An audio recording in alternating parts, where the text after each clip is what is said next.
Año 1924.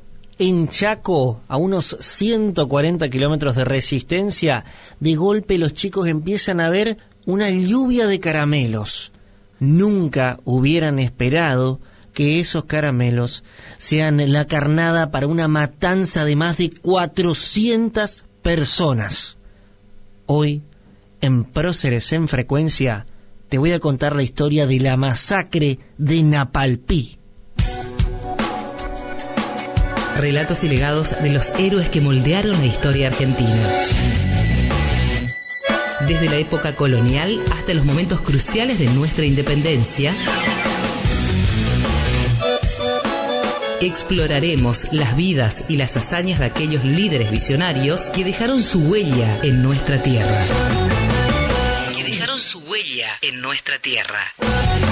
Acompañaremos cada semana mientras nos sumergimos en los capítulos menos conocidos, pero igualmente fascinantes de la vida de esos próceres. Vamos a revivir el espíritu de estos personajes, destacando su valentía y contribuciones a la construcción de la nación argentina. Próceres en Frecuencia, voces que forjaron nuestra Argentina.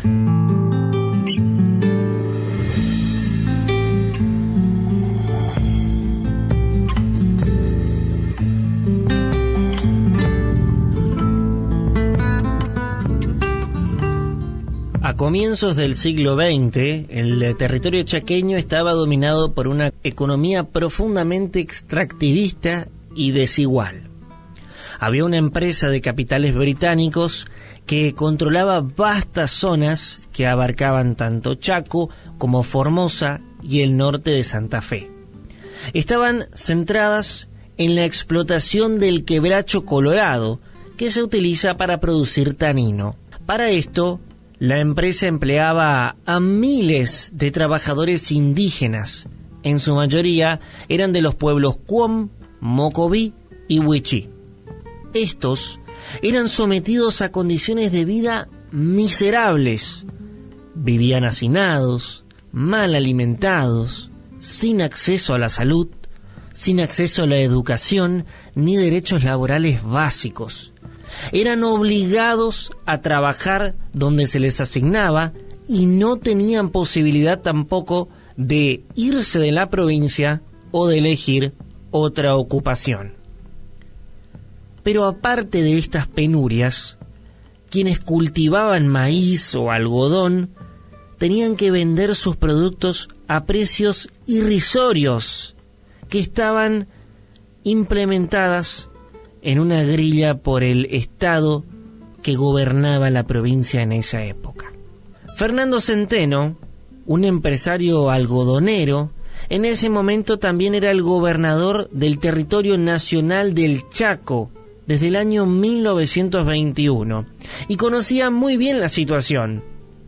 El algodón en esa época era un recurso codiciado y más aún en el contexto de crisis que estaba viviendo esta industria en los Estados Unidos después de la Primera Guerra Mundial.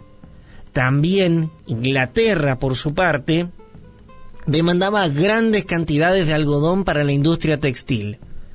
Centeno entonces veía en el cultivo de algodón una salida económica, pero por supuesto para eso tenía que modificar el modelo de explotación que hasta ese momento se venía instaurando.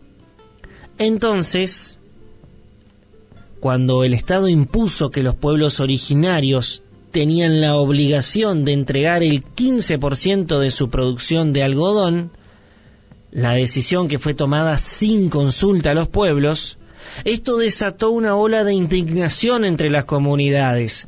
La respuesta de los pueblos fue una huelga general indígena, todo concentrado en la reducción de Napalpí, una de las más importantes que tiene la provincia del Chaco. El diálogo no fue suficiente, la tensión siguió escalando. Entonces, Centeno decide visitar a Napalpí y quería ir a dialogar con los caciques. Las comunidades expresaron sus necesidades, le reclamaron que necesitaban derechos básicos.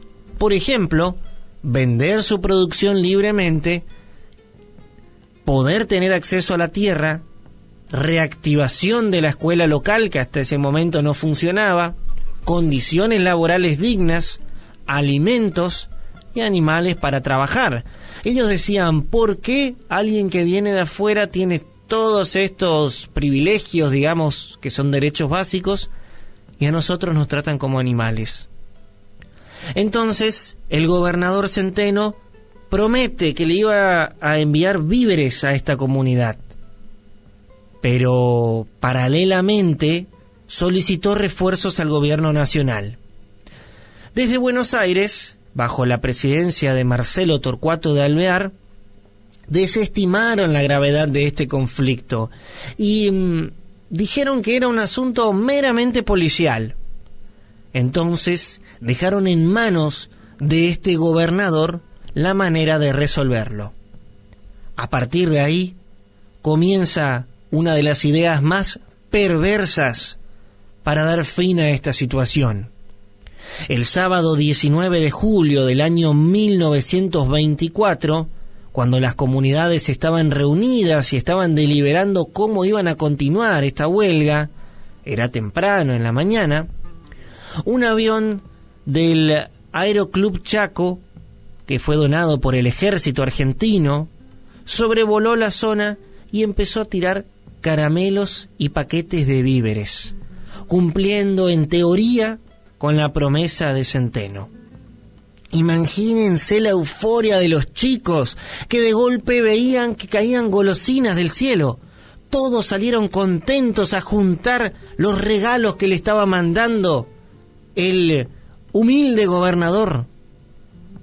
Y nunca hubieran pensado que eso fue la carnada que desató la masacre, porque aproximadamente 130 hombres, entre policías, gendarmes, estancieros y vecinos que estaban armados, rodearon el campamento y comenzaron a disparar con rifles Winchester y Mauser durante más de 40 minutos ininterrumpidos. El propio copiloto del avión disparaba desde el aire. Tiraban bombas incendiarias. Los heridos que sobrevivieron fueron rematados con machetes, muchos degollados, otros mutilados. Se reportaron cortes de orejas, testículos, torturas y humillaciones. Hubo entre 400 y 500 víctimas fatales, la mayoría perteneciente a los pueblos Cuom y Mocoví. Los pocos sobrevivientes se escaparon al monte, donde continuaron siendo perseguidos. La violencia no cesó. Los propietarios de campos y los vecinos siguieron disparando contra cualquier indígena que encontraban, no importaban si eran hombres, mujeres, niños o ancianos. Dijo una testigo, los cadáveres eran tantos que los cuervos dejaron de volar. La respuesta oficial fue, por supuesto, inmediata. Se trató de cubrir los hechos, se presentó como un enfrentamiento entre distintas etnias indígenas. Los cuerpos fueron incinerados y enterrados en fosas comunes. En el Congreso Nacional, el oficialismo bloqueó todo intento de creación de una comisión investigadora. El gobernador Centeno ordenó el traslado de los jueces, liberó a los policías detenidos y apartó a cualquier fiscal que intentase esclarecer la verdad.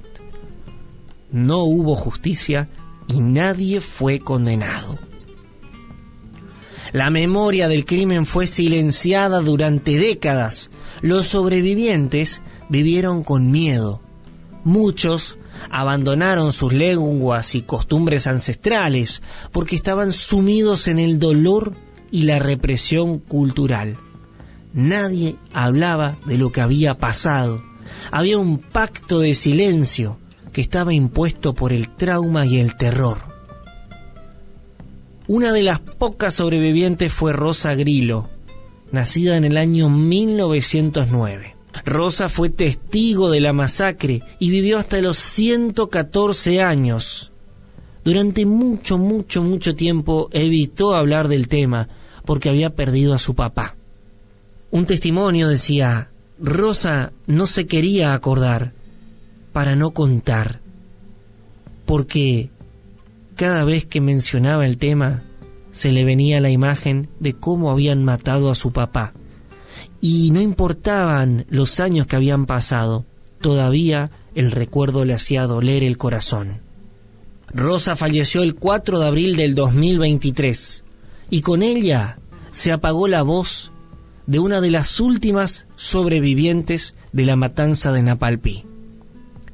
Pasaron casi 100 años hasta que la historia empezó a reconocer públicamente lo que había pasado.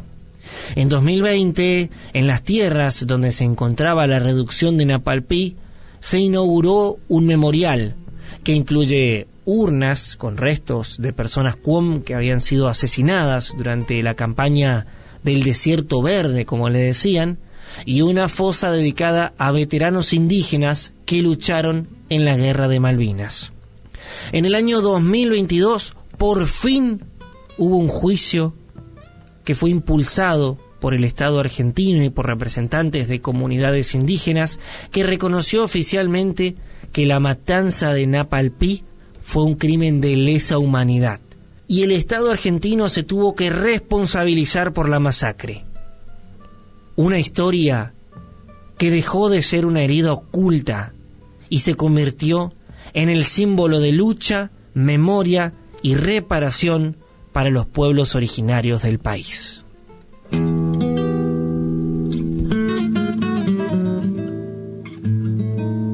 Esto pasó en mi patria, en esas tierras chaqueñas.